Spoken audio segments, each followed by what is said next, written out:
Welcome back to my vlog. कैसे हो आप लोग?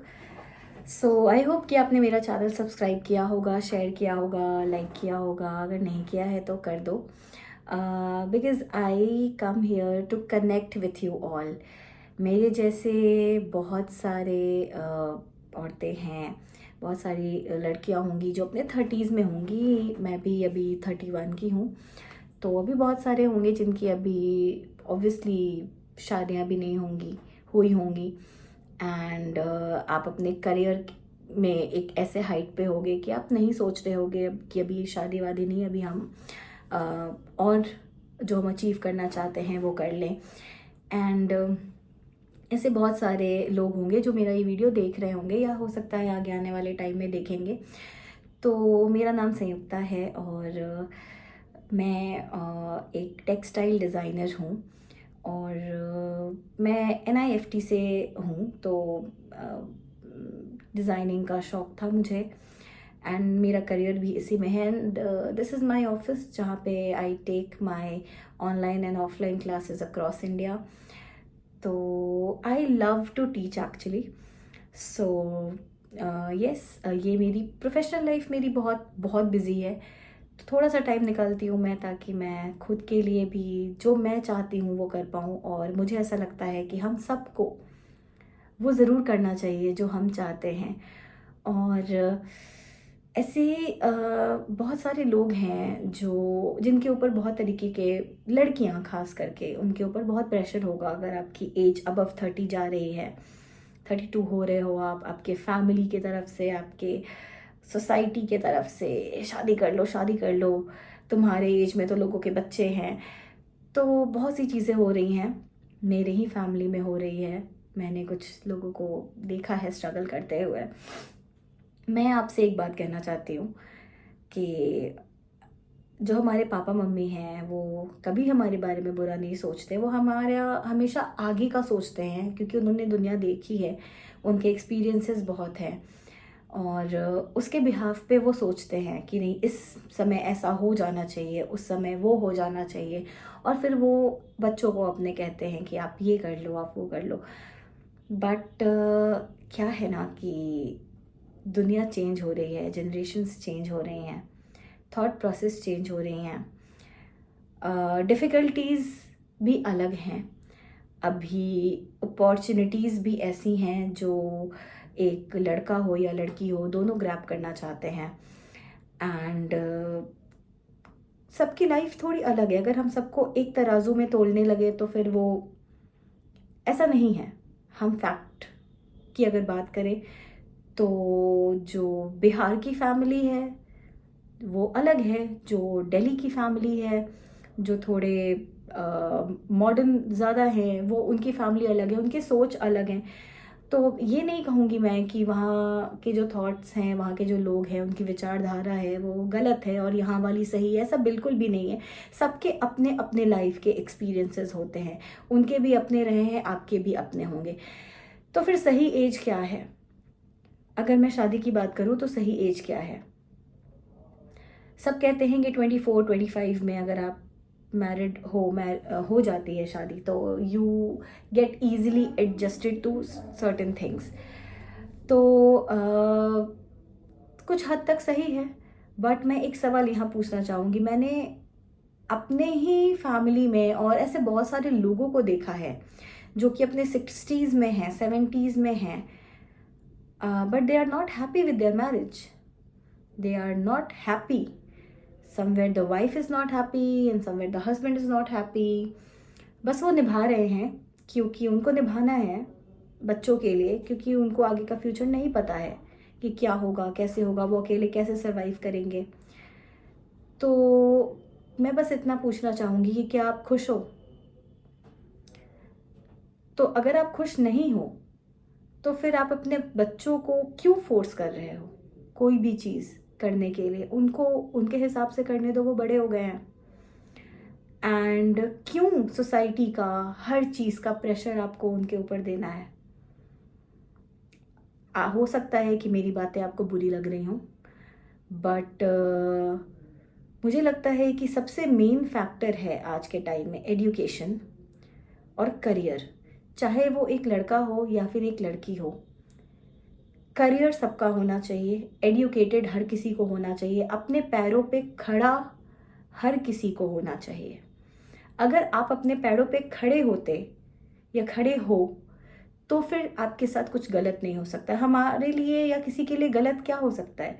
अगर किसी की शादी हो गई, अगर उसके फैमिली अच्छी नहीं है, या maybe you have some misunderstandings and आपके थॉट्स नहीं मिल रहे हैं, तो आप अलग हो सकते हो। लेकिन अगर आपकी एजुकेशन नहीं है, अगर आप अपने पैरों पे खड़े नहीं हो, तो आप अलग भी नहीं हो पाओगे। आप अपने बच्चों के लिए कुछ कर नहीं पाओगे, कुछ सोच नहीं पाओगे, आप बंध जाओगे। फिर आप क्या करोगे? आप कॉम्प्रोमाइज़ करोगे। तो अगर आप पढ़े लिखे हो, अगर आप एजुकेटेड हो, अगर आप अपने पैरों पे खड़े हो, तो आप कभी अपने साथ गलत नहीं होने दोगे। क्योंकि ऐसा है कि ज़िंदगी सबको मिली है और एक ही बार मिली है।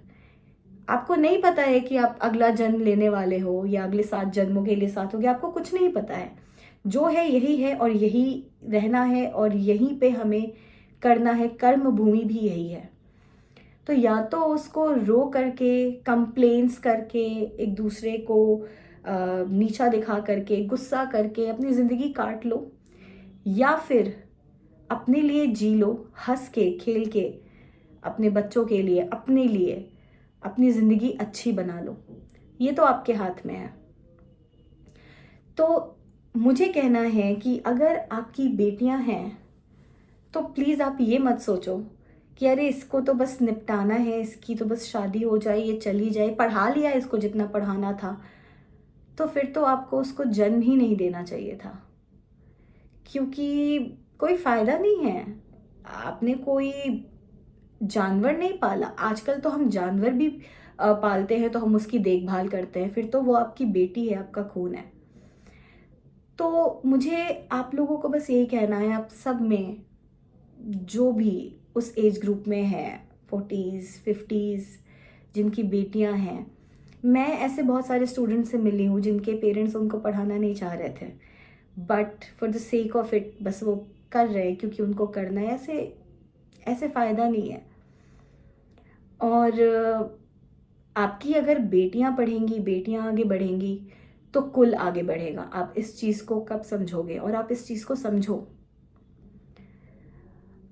हम भगवान की पूजा करते हैं, हम माँ को मानते हैं, तो फिर आपके घर में जो है आप उसकी भी वैल्यू करो, उसकी भी कदर करो। भगवान भी यही कहते हैं। आपको इतना स्ट्रांग होना है, मैं खास करके माँओं को बोलूँगी कि आपको इतना स्ट्रांग होना है कि आप अपनी बेटियों को उस काबिल बना सके।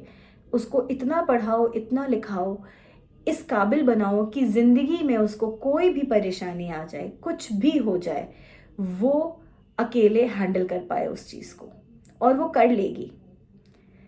ऐसे ही नहीं हम सर्वशक्ति कहते हैं माँ दुर्गा को और काली को, वो होता है, वो लड़कियों में होता है, जितना लड़कों में नहीं होता वो लड़कियों में होता है।